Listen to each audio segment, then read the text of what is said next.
I'm Michael Oxman. I direct BSR's Energy and Extractives team. Going to speak a bit about one of the topics that we work with our members on quite a bit. This topic is local sustainable performance, often known as local social performance. Local social performance is critical to our members, particularly our energy and mining members' ability to secure and maintain a social license to operate at their various sites around the world. Within the spectrum of social performance issues, there's quite a broad range. However, there are three or four that form the foundation for the effective planning and implementation of social performance management. These issues include the following: human rights, particularly the corporate responsibility to protect, community engagement, community development and social investment, and local content.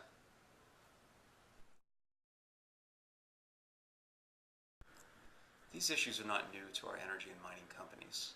What's new is the traction that these issues have gained over time within the approach that our energy and mining companies take to their site-level performance.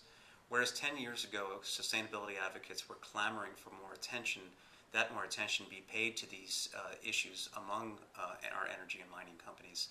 Today, companies have gone so far as to even attempt to evaluate on a financial basis the contributions of effective social performance management to their underlying commercial performance. And this one example of the tool that's being used in this regard is the IFC's financial valuation tool. The second characteristic that is new with respect to local social performance is what I'll term beyond do no harm. Whereas impact assessments, for example, have traditionally focused on managing the downside, i.e. making sure that you don't create adverse impacts for example, locally affected communities.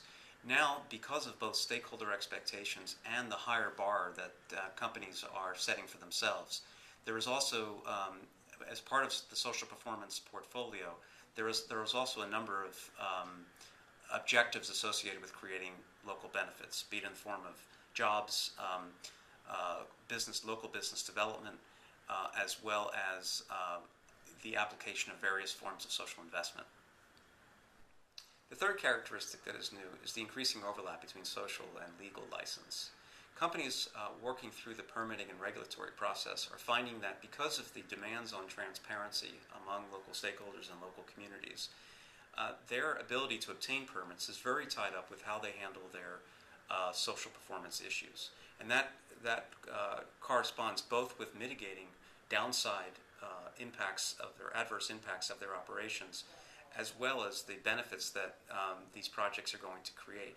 So because of advanced information technology and our access to information and connection with other stakeholders, it is increasingly important that companies manage these issues in a proactive way in order to not only achieve a social license over the long term, but even in the early stages such that they're able to obtain their legal license to operate. One is what I will term a volatility of focus. So companies, while these issues have become entrenched in the way they think about managing their operations, there are still lots of challenges, largely around coordination. So coordination not only across internal departments, whether it's community relations and government affairs and HS&E and procurement, but also even within their supply chain and among their large contractors.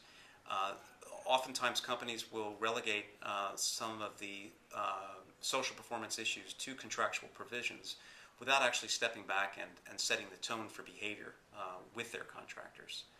Another area of challenge is the life cycle of the project and the various handoffs in between those life cycles.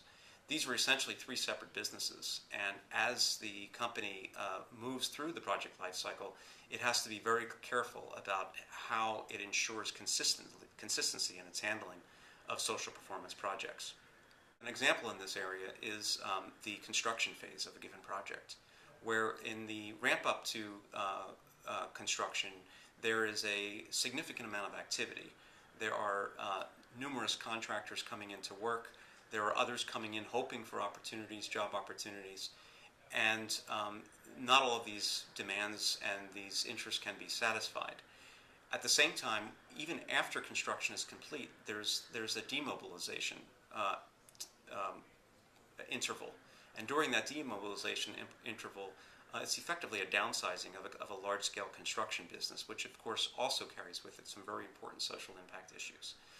So these are some of the challenges, some among many of the challenges that our companies are wrestling with as they try to be more effective in the management of social performance. So there's no easy answer for addressing some of these social performance issues. However, there are some instruments that have emerged that have become very practical and that our members are adopting. One is the use of social impact management plans. This is nothing more than an overarching integrated framework for addressing the broad range of social performance issues that any large-scale mining or oil and gas operation or planned operation will be encountering. The purpose of the social impact management plan is to serve as an integrative framework whereby all of the different social performance issues are put under one umbrella, both in terms of identifying the issues as well as managing coordination within the company, across disciplines, and with external contractors. And then in addition to that, using the social impact management framework as a platform for engagement with external stakeholders. One of the key ingredients to the successful implementation of a social impact management plan is ensuring a robust social impact assessment up front. This becomes the anchor point from which the social impact management plan is built. Companies it is increasingly common for companies to carry out social impact assessments. However, the quality of those assessments is somewhat variable. So it is very important to ensure that these are done in a way that ensures effective management planning going forward. By doing this, by having effective, strong, and robust social impact assessments and social impact management plans, there's a higher likelihood that the project will not only mitigate its own risk, but it will also create a series of benefits for the external communities that are affected by the project. Like any planning tool, a social impact management plan is only as good as the effort that goes into it and the engagement that takes place around it. In addition, the social impact management plans need a platform to be built off of.